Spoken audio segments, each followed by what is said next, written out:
Welcome to, I don't know, can we call this old heads, new thoughts with all these youngsters on here now, Bill? All these youngsters? I mean, all. I think I see one.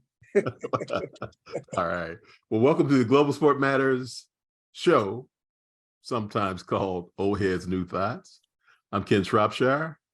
We've got the great Bill Rhoden, the great Rachel Lofton, and the great James Lofton. Oh, Who needs further introduction of anybody? Well, I think you hit the nail on the head. Everybody was great. we'll keep it lean. Yeah, we'll keep it lean. We'll learn more about our special guest as we go along today and their insights. So we want to talk about a few different things, though, today.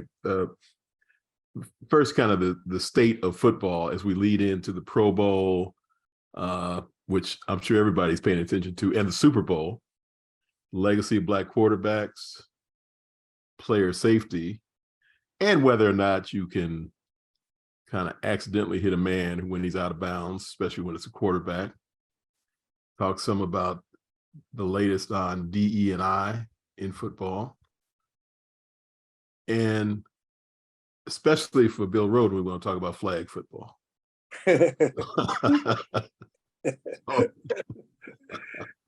Yeah. Let's get underway. So we're privileged today to have my longtime friend, high school rival, college teammate. You can be teammates when one plays and the other doesn't. You're still teammates. the great James Lofton. James, thank you for joining us, first of all. Well, thank you for having me. I'm excited to do this because Bill Rhoden, believe it or not, is one of my broadcast literary idols that I look at. And I look at what he's been able to do in his space. And that's equal to what any of us do on the field. Oh, well, that's I'm flattered, and it's awesome coming from you, brother. But let me tell you, because I also admired, I mean, obviously admired what you did during your career, but I'm always fascinated what brothers do after their careers and how they get these second and third acts. And I don't think we talk about that enough, but I really admired the type of broadcaster you've become and what you infuse. I don't know if people pick up on it, like sort of your humor and your ironic asides. I'm like, man, like love to be coming up with some wild shit, man, just like on the spur of the moment. I think it's great. Well, I do want to say, and I texted you after you did this like 5 years ago when there was that receiver. I think he ended up with the Washington football team, who was on the Colts for a long time. Garcon or whatever his name was had the tilde over. Yeah. Mm-hmm. And he caught a pass or something, and James said, "One more reception, and they're gonna give him that tilde back on his name or whatever." Well, I guess when he got traded, they didn't have enough white paint to put that thing over the C. So, yeah, who can think of that stuff on the spot? That's sort of nuance, right? It's such an obscure game, and sports are, that the longer you are around them, the more you notice the things that are a little quirky while you're out there watching things on the football field or the baseball diamond or the basketball court. You just notice the quirkiness of all of it. So we've talked a lot, James and Rob. We're going to get you in on this too, about Black quarterbacks and trying to think of the different angle and this and that. I mean, this time it was given to us on a silver platter. This first time there's two Black quarterbacks playing against each other in the Super Bowl, which is, I hadn't really thought about it. In some ways, after Doug Williams won, kind of halfway kept track of when there was a Black quarterback in, and when Tony Dungy and Lovey faced off against each other's coaches, that was a big moment. James, why don't we start off with you? Special thoughts about this opportunity. We can take it back to you being a former quarterback if you want, but I'm going to leave that alone if you don't want to go there. No. And I love looking at it from a historical perspective. Because I go back even further than, obviously this matchup or even Doug Williams. Let's go back to when you and I were preteens, probably 12 years old, 1968. The Summer Olympics were in Mexico City. And the reason that it was kind of interesting is we're in Los Angeles, so it's the same time zone.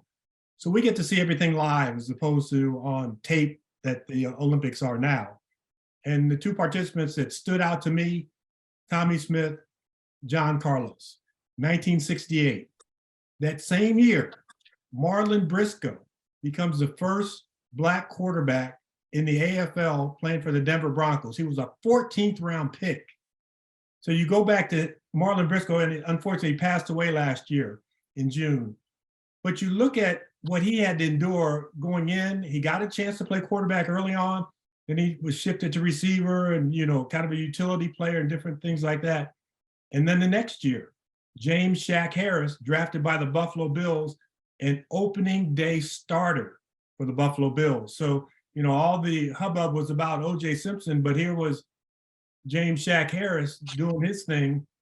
So you had those guys who were the icebreakers to start up. And then obviously Doug Williams and his, heroic achievements in not coming out of the game once he was already injured, because he knew that this stage was something that he had aspired to for so long. And, you talk about me being a high school quarterback. Yes, I was.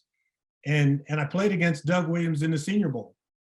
And I was almost in awe of him, looking at the other sideline going, man, that's the guy from Grambling. And in my mind, from Los Angeles, and you got to remember, you don't have national news at that time. So I don't even know where Grambling is. Don't even know of it as a historical standpoint. And saying that, my dad went to Prairie View. But you still didn't always get those connections, especially once you move to Los Angeles, you get the Los Angeles news. And fortunately for me, when I was in high school, who was the quarterback for the LA Rams? James Shaq Harris. But I didn't connect the dots thinking, man, I'm a high school player. I want to go to college. If I go to college, then I can play in the pros. But that never occurred to me to think about being quarterback in the National Football League. And it's really something in that moment. We don't think about those things in that kind of way. And the idea of, so many of you guys, think half of our team at Stanford were former quarterbacks. Yeah. Just about everybody, except for me. I was the one fool who was a center that it's almost the same thing, except, Right. good, but almost the same thing in the sense that there were no Black centers. So what was I thinking about? Thinking I could be a center. It was Exactly. But we didn't have the wherewithal to say, no, I better do this other thing, because we just all you guys that transitioned to receivers and defensive backs. It was like, this is what I want to play. This is what I can do. So it's a different day. Now we got two Black quarterbacks in the Super Bowl. Ra, I want to switch to you for a minute. Is this meaningful for you? Your father's talking about this ancient history that we had to endure that's got our mentality to really, we're excited because of this moment when, it's almost like, the Black person that invented the traffic light and the all these things, like Black History Month. Well, here we have another Black History Month moment for us, but I don't know what's it mean for you? I'm very excited about it, but also hearing you both speak about this, it shows you how much representation matters. And so at this point, if you're a young Black kid playing football, you can see yourself at the Super Bowl. You can see yourself as a quarterback, excuse me. But also what I love is the impact and the ripple effects. So also another first happening, Jalen Hurts' agent will be the first Black woman to represent a player in the NFL during the Super Bowl. Hmm. And so you really see the impact isn't just on the field, but off the field as well. As you're seeing more diversity within all parts of the industry, you're also seeing it for Black women as well. And so for me, it's a win as a Black woman. It's a win as a Black person to see both the quarterbacks on the field. It's making it hard to figure out who to root for. But but it is exciting because, you know, even in the past couple of Super Bowls, to see women on the sidelines. With this representation, young kids now can be so much more than they thought they could be. And it shows you that these things are possible. But also when you think about coaching, we know that there is a strong pipeline from being a quarterback's coach, being a former quarterback to a quarterback's coach, an offensive coordinator, and then head coach. So I'd be interested to see if in the next 5-10 years, we're also seeing that pipeline become more diverse. So it's a big moment, and I think a win in a lot of ways, and just a reflection of the progress, not complete change, but the progress that the NFL is having right now. Yeah, it is interesting. You raise a great point, because not only is Nicole, I forget her last name, his agent, but his whole team, it hurts his whole team in terms of people guiding him, I believe, are Black women, which is another show. Interesting thing about that. I mean, you watch the NBA Players Association, 2 Black women in a row as leaders there, and what that means. It might be, Mr. Rhoden might have taken us through that. It might be more Freudian than I can actually analyze in a moment. But Bill, you've been thinking about this a lot, and for years. I mean, you know, books and movies and everything else, thinking about this issue of the Black quarterback. And then you did this work on Lamar Jackson throughout the year. What are your thoughts on how this ended up? I mean, the great, you know, on the series that you were doing, a great story would have been Lamar ended up in the Super Bowl. Then, you know, the Pulitzer people would have been calling you, but oh well, not this time. I know, foiled again. Yeah. What are your thoughts? Yeah, there's so many thoughts. You know, Dr. Lofton. Can we call her Dr. Lofton yet? Hey, manifest. Yeah, Dr. Lofton. I mean, she We're actually brings up a lot of great points about representation, and I think there's so many ways to go with this. You know, if we start with the 2 Black quarterbacks, and I think that gets into representation too, because even that, I mean, you know, when you say African American, we come from so many different, you know, our identification is so vast. If you look at Jalen Hurts, both parents African American, from Houston, his grandmother, you know, then you look at Kansas City, and Patrick Mahomes. Mahomes, you know, biracial, you know, mom white, dad Black. And, you know, back in the day, we just would consider, you know, guys like that, hey man, they're just light-skinned brothers. You know, there's no, you know, but again, that's a whole different slice, but we all are considered in the same pie, the same slice. So I think even that's great. And then I do think, I remember when I was working on a book, I was speaking to a 6th grade class. And after I finished, you know, this young Black girl, you know, kind of raised her hand. She said, "Yeah, Mr. Rhoden, that's all well and good, but who was the first white player to integrate the NBA?" And think about that question. She asked me, who was the first white player to integrate the NBA? And I stopped, you know, but it occurred to me that for her generation, and I think this is true moving forward, for a lot of young Black people, the fact that the NBA was like 70-something% Black and the NFL was 70% Black, this is almost like the way it's always been. They have no idea of what it took to get it that way. And I think the fact that you have 2 African-American quarterbacks, I think for a lot of kids, and they've seen this whole thing of Black quarterbacks for the past, I don't know, 6, 7, 8 years, however long it's been, that's just the way it's always been. This whole idea that, you know, Black people being switched and all that kind of stuff is almost like fiction. So I think it's I look at it in terms of evolution. And I mean, the last thing I'll say is when I was in high school, remember, that was longer ago than me and you, James. Yes. That's how long ago that was. yeah, it was a long time ago. They You actually walked had high uphill in school. both directions, to and fro. yeah, yeah. And I remember I went out there.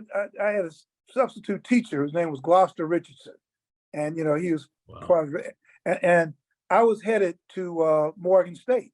Willie Lanier was already there. So he told me, well, hey, a group of us work out in the evening. Why don't you come out and work out with us? So I worked out, and there were a lot of guys there, and there's a brother who was throwing passes to everybody, and we didn't talk, but it's only later that I realized that the brother who was throwing passes was Willie Thrower. I had no idea, and when I found out about Willie Thrower and his place in history, how he played with Chicago Bears, he was the first African-American to actually enter a game. This was like 1958 or something. So to me, when you look at through that prism, and James, you mentioned Marlon Briscoe and all that. When I was in 1968, Morgan, my team played Shaq and Grambling at Yankee Stadium. Mm-hmm. But what was significant for me that year was that the Oakland Raiders drafted Eldridge Dickey out of Tennessee State on the first round. And that was historic. That had never happened before, and that's how bad this guy was. That, he could throw left, he could throw right, he punted, kicked extra point, and they drafted him ahead of Ken Stabler.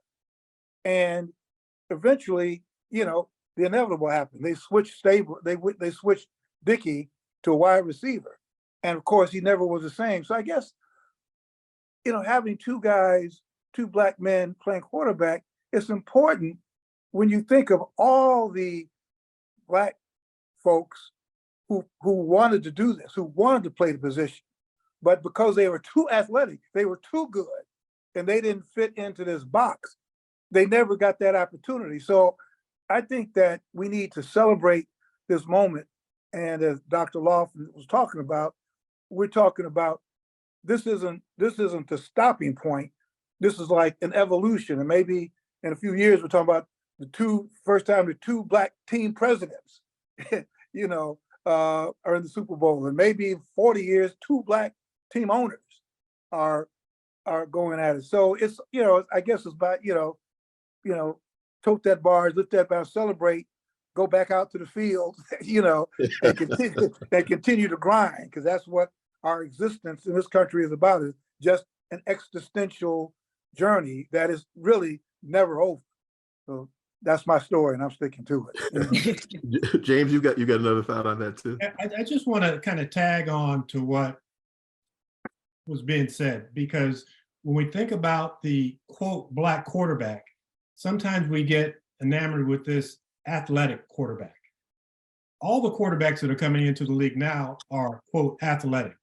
Some can run a little bit better than others. And it was really interesting. I know that Bill has been working on a piece about Lamar Jackson. And it was interesting. I had Lamar a couple of times his rookie year. I had him the opening game this year. And I remember saying during one of the broadcasts, because I had heard other broadcasters talk about how athletic he was and how well he could run. And I said, well, you take a quarterback who drops back 5 steps into the pocket, and he's taught to read where's the strong safety, where is the middle linebacker, and that's going to determine the coverage. You take Lamar Jackson, and he goes down the line of scrimmage. He's 2 yards away from the outside linebacker. I said, Lamar, what are you looking at that point? He said, I'm reading the tackle who's blocking the defensive tackle. I'm reading the middle linebacker who's coming up. I'm looking at that outside linebacker. I'm trying to see the corner. I'm looking at the safety. He's processing more information than the quote pocket quarterback does when he drops back for 5 steps. And I said, when you start talking about who's the smartest player in the league, not the most athletic, Lamar Jackson may be the smartest player in the NFL to do what he does for that offense, because you've seen other teams try and run some of the things that he has to do. They don't do it very well because their quarterbacks aren't equipped to do it. Not that they're not equipped to do it athletically, they're not as smart as Lamar Jackson is. Mhm. That's fascinating. I want to throw this in there too, and I mentioned it in passing. Bigger moment than Dungy versus Lovie Smith. The idea that we got two quarterbacks, or same, equal, different. Yeah, I think. Yeah, go ahead. Dungy Smith was pretty big. That was pretty big because those guys, even though it's a quarterback-driven league, you can talk about the head coaches and they become Super Bowl winning head coaches. And we hadn't had one of those before. And we had Doug Williams already up on the podium. We've had Patrick Mahomes win it. We've had Russell Wilson win it. So two going up against each other. Maybe it would be big if all four were in the conference championships. And we did have 3 out of 4 when Josh Jackson entered the game. Right. Why don't we talk about the all-black offensive line? I'm distressed. We don't talk about the offensive line a little bit more. So, Bill, what about you? What were your thoughts on that? Yeah, I mean, I thought that was, in fact, I spoke with Tony earlier today because I'm actually, that's one of the pieces I'm going to write going into the Super Bowl about, he looked at, I forget when that was, but when he faced Lovey, 2 black guys, and now X years later, we got 2 black quarterbacks. And the question, I guess, is what's the larger meaning of this? What does it all mean? And this is probably going to be awkward, but I'll say it anyway because I'm among friends. But just wait, how many listeners you think we have? yeah, well, I know. Like, what do they say? Don't tell anybody. This is all off the record. But this thing that happened in Memphis really is kind of haunting me. When you had a bunch of black police officers beating the hell out of a young black man, and for years the whole narrative has been white police officers beating the hell out of a black guy, and that's been the source of the the protest and all that. So now and then Memphis, I think the police department like 58% black because there'd been this whole effort, civil rights effort, to get more black representation, on the police force. And you get to a point of, what you talk about representation, where, you've got this thing where 5 black men could beat the hell out of a black kid. And you're stopping to wonder, what the hell is this all about? What are we talking about? Are we talking about something systemic or brainwashing? And so, and I know it's not the same as having 2 black head coaches or 2, black head coaches or 2 black quarterbacks or a black president of the United States. Idea, what does this mean? And is it supposed to mean something in terms of our evolution and our growth from 1619 to now and trying to get African Americans in all these positions of power and in football, in prestigious, position. But what is it all supposed to mean? I mean, have we lost focus, or are we at a point where it doesn't really mean anything, where it's all just all good, where the fact that you have 2 black head coaches or 2 black quarterbacks, hey man, doesn't really mean anything. I think it should mean something, but for some reason, that thing in Memphis really threw me for a loss. I'm like, man, do we have to take a step and kind of redefine where we are and what being African American is about and what is supposed to be about in terms of our journey? I mean, I'll stop, but I'm just, and again, maybe there's no answer, but that's what I think about when we think about 2 black head coaches, 2 black quarterbacks, maybe next 5 years, 2 black team presidents. I mean, what does it mean when you become the team president of the Vikings or something, and then you hire a white coach? Is that I mean, what does it mean? Well, let me have Rachel kind of take us through that, and then James, you'll close us out on this segment. But I do want to say, and James, you'll know this, and Raw, you've heard this. This does tend to be the growing up in LA, growing up in Chicago show sometimes. But when I was 11, somebody came up, a grown man in a suit came up and grabbed me and my bike as I was riding around the neighborhood. And I couldn't get away. And then he flashes some badge. And it was like, Roy Rogers badge. I couldn't tell what kind of badge it was, but I guess he was trying to tell me he was a cop. And that was his point. He says, where'd you get this bike from?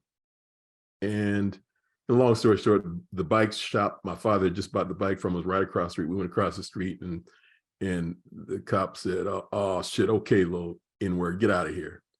And it was a black cop. I mean, my first real encounter with a cop in LA was a black cop. So I have some of my best friends are cops. So I say all that stuff, but in my mind, it is as they say, the police. So I hear you, Bill, on the representation. Some of this is not necessarily new information for some of us, but that's also part of your point. Is what does it really all mean? But Dr. Lofton to be. For me, and especially when thinking about Memphis, which is just heartbreaking, but I look at it as an organizational culture issue. You have this systemic toxic culture that is pervasive. But when I think about the NFL and we're saying, is this enough? Is this progress? Is this change? I'm often wondering about the organizational culture. When we are having these Black head coaches, what type of culture are they stepping into? What type of environment are they being fostered in? And are they given the tools to succeed? So even when I look at what happened in Memphis, there's so many questions, but obviously on an organizational level, something is wrong. And that is very clear.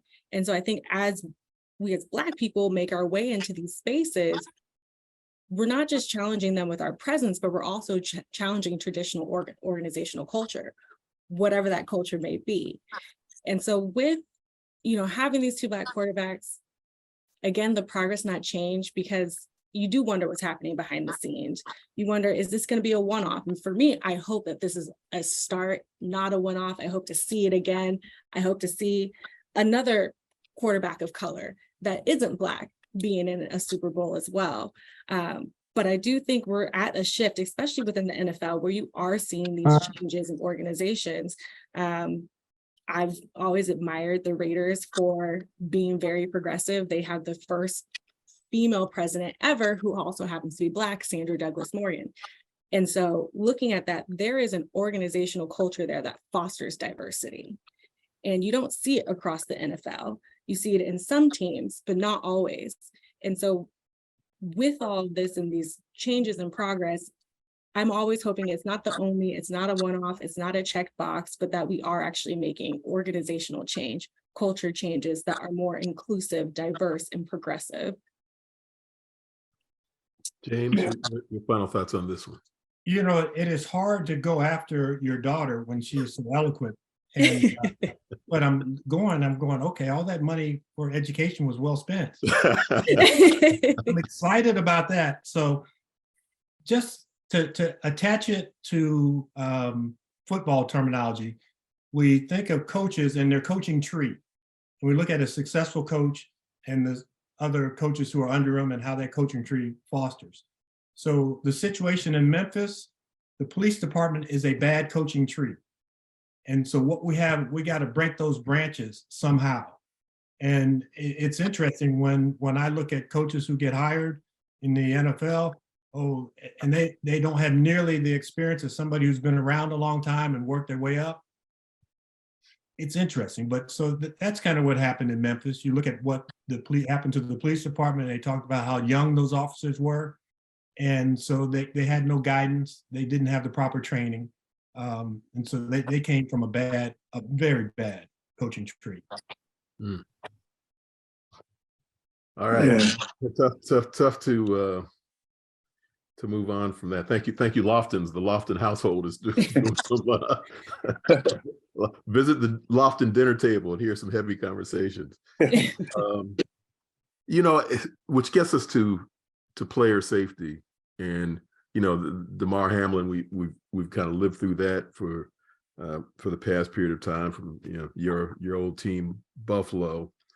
And then we, to continue on the quarterback piece, we saw Mahomes get tackled by Joseph Asai on the sidelines, and another potential injury occurring. And I want to talk about that for a moment.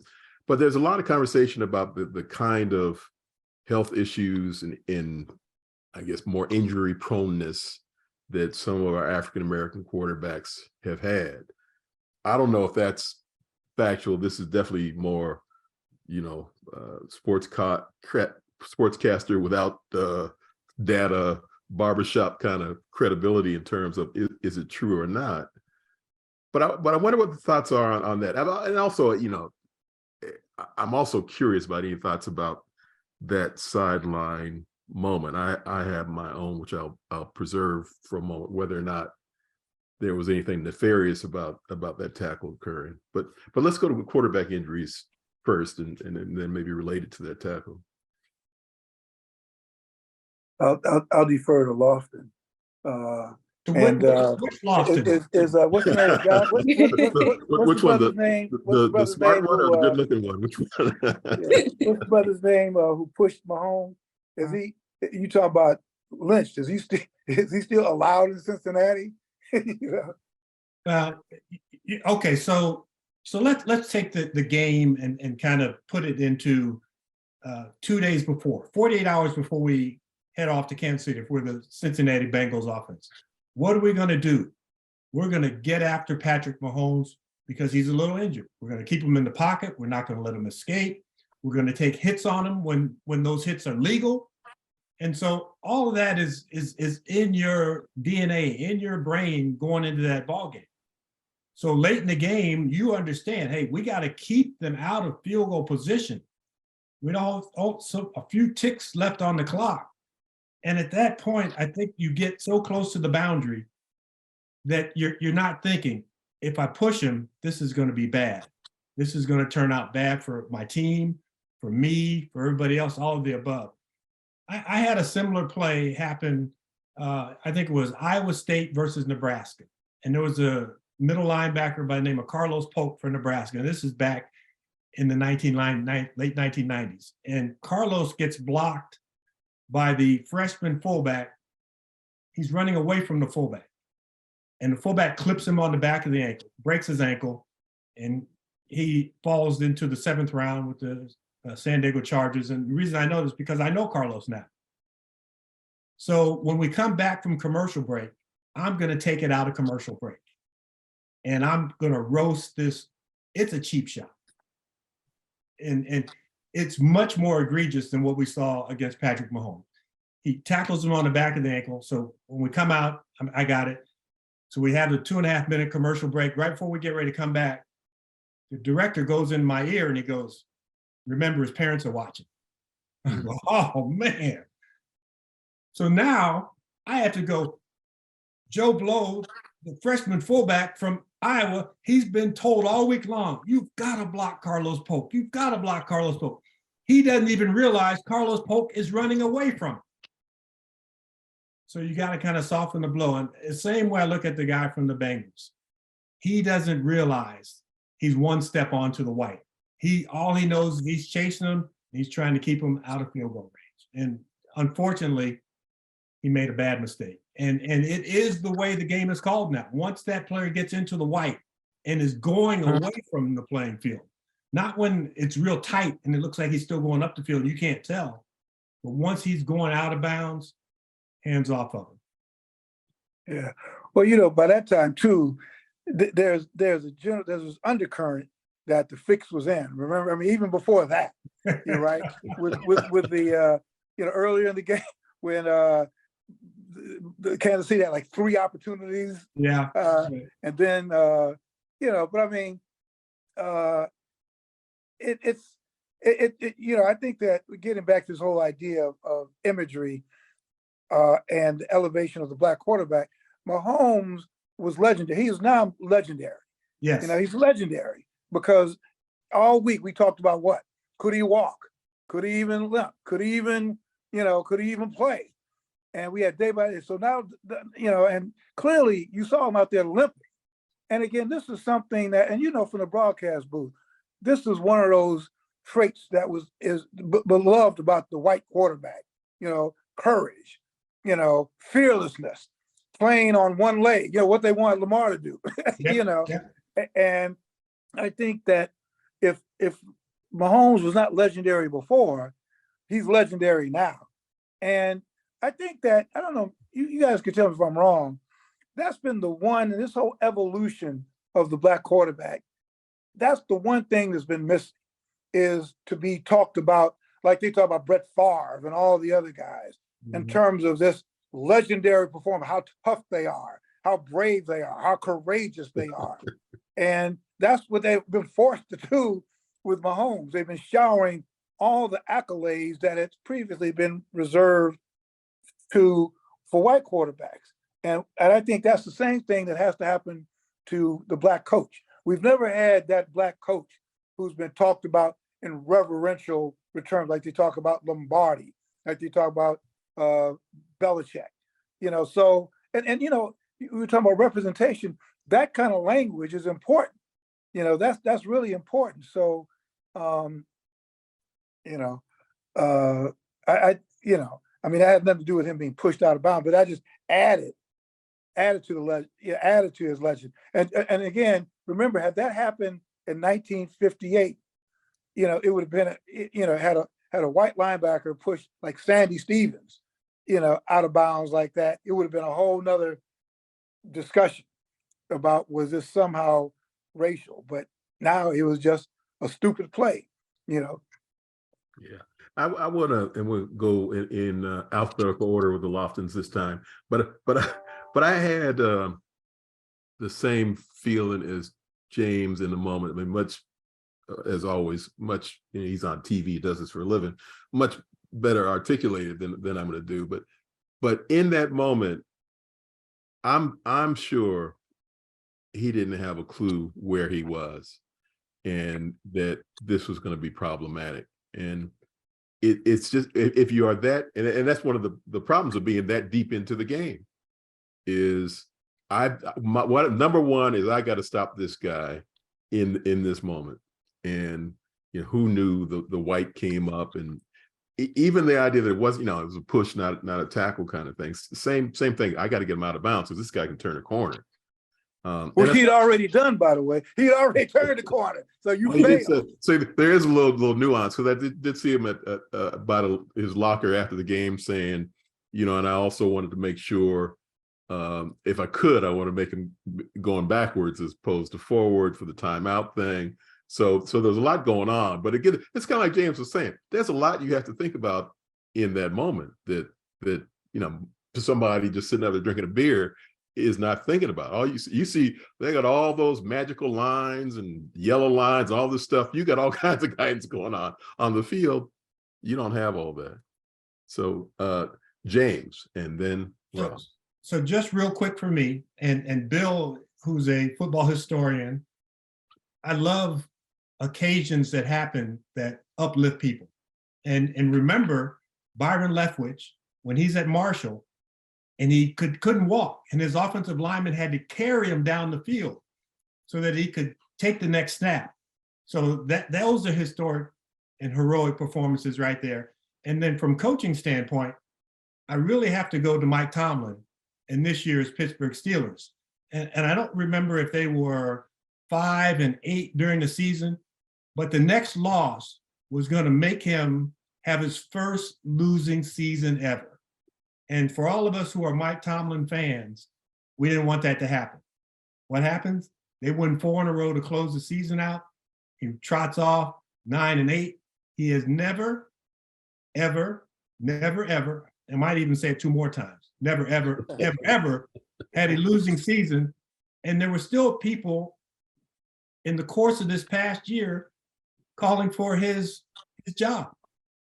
So Mike Tomlin, special coach, Byron Leftwich, special hero, maybe at the collegiate level, and 2 guys that I really enjoy working with as a broadcaster and being around. Ra, what are your thoughts? Yeah, so Bill kind of touched on this a little bit, but the power of language and how we talk about these athletes. And I will say, Dad, I'm happy you're one of the voices people hear, because even on that story you gave us of how you wanted, to tell us about this young man, but then your producer said his parents are there. So you changed up what you were and said, you're intentional with your words. And I think from a child of an athlete, a child of a coach, it's hard when you have people in the stands booing the person you love on the field. And a lot of people don't know, like, yes, that is someone's baby.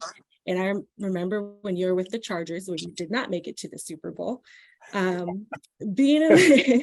wasn't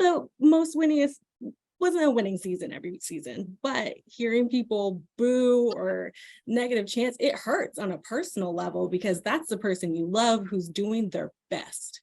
And I think people forget that no matter what it is, these kids, young men are out here doing their best.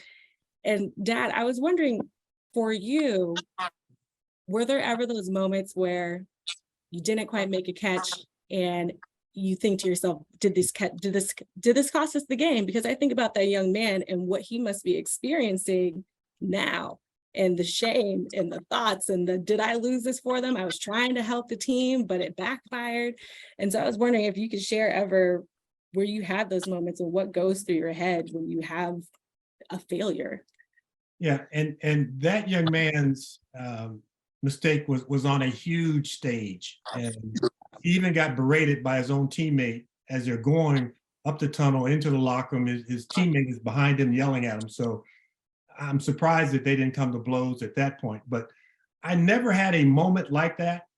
But the older I get, the better my stories are. And you never had a that good. So when I played for the Packers, we had a 5-3 split. And by that, I mean, we played 5 games in Green Bay. We played 3 games in Milwaukee. So when we played in Milwaukee, we would go down on a bus, and then our wives, we could drive back with them, the 2-hour drive from Milwaukee to Green Bay. And, you might talk about the game or stuff like that. And your mom, who is the most wonderful person in the world. We just celebrated our 42nd wedding anniversary yesterday. Oh, wow. That's great. And so Beverly is my Let me biggest... interrupt for 1 second. Ladies and gentlemen, don't ever follow James on stage or anywhere else. Don't be somewhere where you have to give your wife a toast or something. And don't be in the room when he's giving his wife a toast, because the bars just gets raised so high. It's such, I mean, I cannot see James and Beverly for months at a time, and I'll be doing something with my wife and she will say some version of, well, I don't know, would James do that? But I'm sorry, go ahead with your story. Just to finish it up, she is so positive, so caring, and so we're probably about halfway there, and she goes, that play at the end of the third quarter, did the ball get tipped? That was her way of saying, you dropped it. What happened? So you when you play a position like receiver or quarterback, and the ball's in your hands or it's not in your hands when it's supposed to be in your hands, you kind of learn to live with that. When you are a defensive tackle and you're supposed to rush the passer and stop the run, and really your name isn't supposed to be uttered during the course of the ball game, and then you make a faux pas like this young man did, and then you just become a central figure. And we talked about what happens to the fans in Cincinnati. There will be some nasty fans that'll come after him, but his teammates will rally around him and I believe support him, because they realize even though that was a critical play, they could have made plays also during the course of the ball game that would have changed the outcome. There's a great humanity moment, though. I mentioned the by the locker interview with Joseph Osai, and one of his teammates is standing there with him as the press is trying to talk to him, and the teammate, obviously not, as you said, James, not the teammate that was yelling at him going down. Not that guy. Yeah, but this one was sort of monitoring the questions and kind of shutting reporters down that were being a little too crass about the moment. And when you see Osai, I mean, the humanity of this is somebody's child. Yeah. really comes through in that moment. That I'm not some bad guy. At worst case, I made a mistake. Yeah. Although somebody in the locker room could have played BB King's "Nobody Loves Me But My Mother," and he dived in too. So let's close out with a conversation about flag football, and then any closing thoughts that anybody has to bring it to the end. But so this year, the Pro Bowl goes through iteration number. I don't know what this is. Pro Bowl starts off, James, you recall, used to be in LA when we were kids, and then eventually evolves to Hawaii, then the Orlando thing, then Vegas, and now flag football. What do we think about this? I know Bill is a couple eager. of years ago, it became a less contact than in previous years contact type of football game. And so you watch some of the quote Pro Bowl records being set. So you'd have a game that mirrored the NBA All-Star game, where you'd have a game that was 150 to 148. And so that aspect was taken out of it. And the other thing that the NFL did is they moved it from after the Super Bowl to before the Super Bowl. So you then took out the half a dozen Pro Bowl players on each team who made it to the Super Bowl, and they weren't going to play. And then they were replaced by replacement players, and they were replaced by other replacement players. So it got watered down to the point where that wasn't the honor that it was supposed to be. And I know as a Hall of Fame selector, one of the things we look at are Pro Bowls. And one of the things that we're now trying to look at is Pro Bowls that you were actually nominated to when the game was first initiated, not when you were the alternate of the alternate of the alternate. But as far as flag football is concerned, I am a big, huge supporter of flag football, and more so for the kids before they get to high school. I know these kids look awfully cute with a helmet on and shoulder pads when they're 6 years old, and there are about 2 of them running around who are just faster than everybody else's kids, and everybody's worried that they're older than their other kids. But they don't need that at that point. Play other sports, play a little basketball, play a little baseball, play soccer. And you can still hone in on football probably by the time you become a freshman in high school. So that's fun. And I look at rugby and what they've done. Normally there are 15 players on a rugby field. Rugby 7 is a real popular game that's played more so that people like to watch because the field is spread out. The NBA, 5-on-5, we're used to that. But now there's that 3-on-3 basketball league with all the old guys who couldn't run up and down the court. So the flag football game is a lot of fun. And I think a lot of fun because you can play that boys and girls together probably easily all the way through middle school. And I know when Rachel was young, she was the fastest in her grade. Not the fastest girl, the fastest in her grade. And she came home and she said she wanted to play football. And I don't think she understood that she couldn't play past what they were playing in middle school at recess because you didn't have the league at that time. Now you're going to have that league collegiately. You're going to have it at the high school level. And there probably will be some scholarship type awards given to those athletes because it's going to be a lot of fun to watch. I mean, I could have been the greatest thing the NFL has ever seen, but we'll never know. But while we might be giving the side eye to flag football at the Pro Bowl, on an international stage, flag football is blowing up. Right now, flag football is up for the 28 Olympics. The International Federation of American Football has provisional recognition from the International Olympic Committee. They have 74 members, meaning 74 different countries that are participating in both tackle and flag football for both men and women. And with it, you're seeing not only just the growth of American football, but the growth of American football for girls and women. And when I think about it in context of the NFL, Jennifer Walter, Katie Sowers, Callie Brownson, who's now with the Browns, all of them played for the U.S. women's national team as part of the international football. And so they all also made it to coaching positions in the NFL. So not only are you giving the more kids opportunity to play and have fun and be able to participate in the sport, you're also creating jobs. There are multiple countries that have women as the presidents of their national football federations.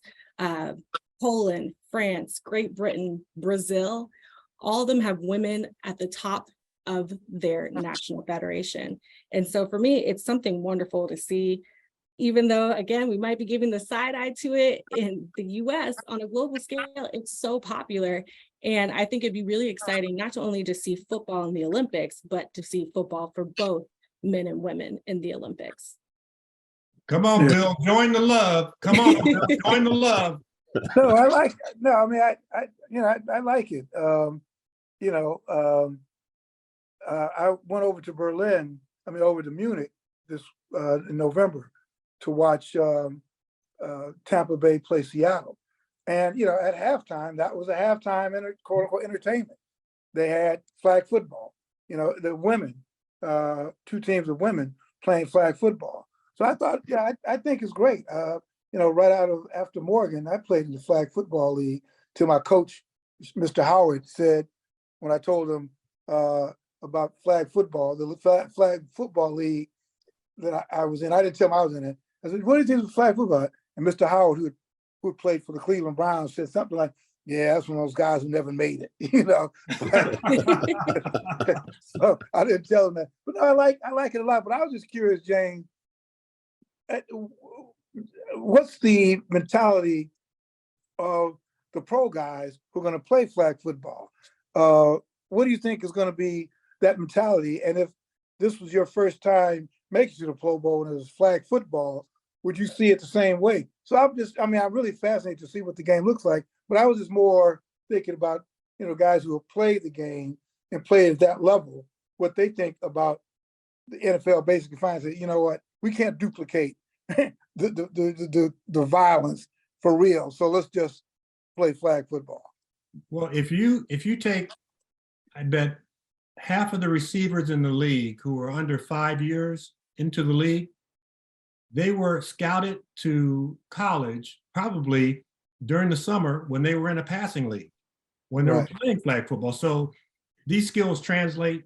The NFL's Pro Bowl game had turned into a fun fest, and the NFL had to acknowledge that. And so this game is going to be about fun.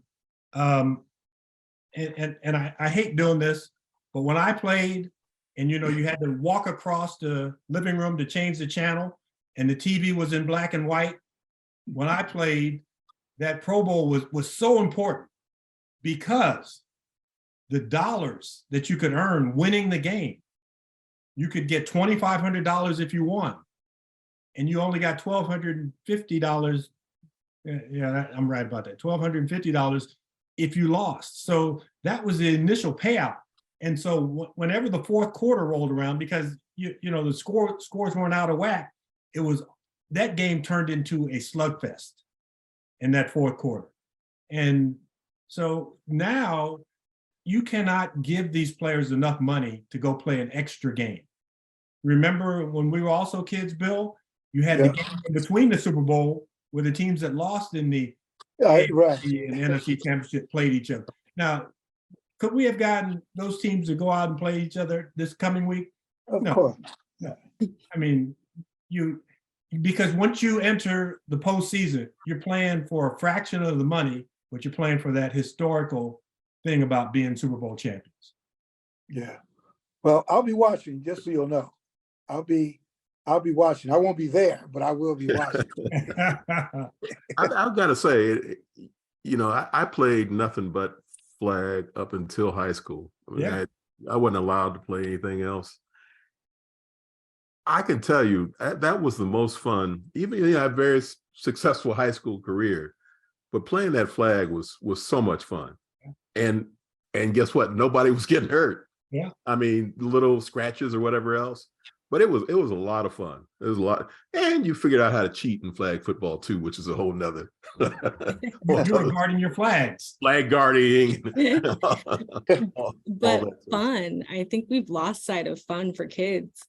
And I think flag football, even on an economic stance, provides a lot of opportunity and access. So around the world, they're sending these flag football kits. So, It's little pennies, the flags, a couple cones, and kids can play, no matter what their economic background is. Whereas if you want to play tackle, pads, helmet, all the equipment's expensive. So I'm excited. And Bill, while yes, these players might not be up for it, I bet you if they had the opportunity to play in the Olympics, it'd be a different discussion. Yeah. Right, you're right. Yeah, absolutely. Good point, Yeah, good point. yeah. No, it's great. I mean, I think, it's fine. And I like the idea that it's gender neutral, that, everybody can play. I like that a lot. So I don't think there's a downside to it. The NFL will just continue to print money because I'm sure they'll, be behind it. So no, I don't think there's anything, there's no downside. Like, I'm really intrigued by it. I'm just curious to see what it's going to look like. What will there be injuries? If people really get into it, will there be, because you can make anything more physical than it's supposed to be. How you stop people, you forearm people so you can like grab their, give them a forearm shiver so you can grab their flag, or if you're a running back, can you imagine like who's running back from Green Bay, Jones? Aaron Could Jones. you imagine trying to get his, So no, I think it'll be great. I do think the competitive nature will still be there. A couple years ago, I believe it was at the Super Bowl in Houston, the women of the NFL actually had a flag football game that week. So it was primarily wives, but also some daughters got to play. I was one of them. And it started out as fun. It ended with a lot of ice and bandages. We got extremely competitive. It was all laughs and giggles before the game, but it turned out to be a lot of fun and a lot of hurt at the same time. But I loved it. Well, I'm getting the hook in terms of time, but let's close this out with any thoughts on the coming weeks leading up to the Super Bowl too, James, especially since we got you today. I know I haven't quite figured out what I'm watching this weekend. I guess maybe I will watch a little of this flag football stuff and see how that plays out. But the build up to the Super Bowl is going to be interesting. And I am kind of curious from the first topic, what's going to be made of two black quarterbacks. Is that going to be, Bill, as we talked about last week, more of a barbershop kind of the black people conversation, or does it elevate and really become a bigger issue in terms of conversation? But any final thoughts, Rod, James? Rachel, we'll start with you. I think I'm just excited for the Super Bowl as a whole. I think it brings so many people together. And so I think while it is special to me as a Black person, I think just for any person of color to really also see themselves represented in different ways.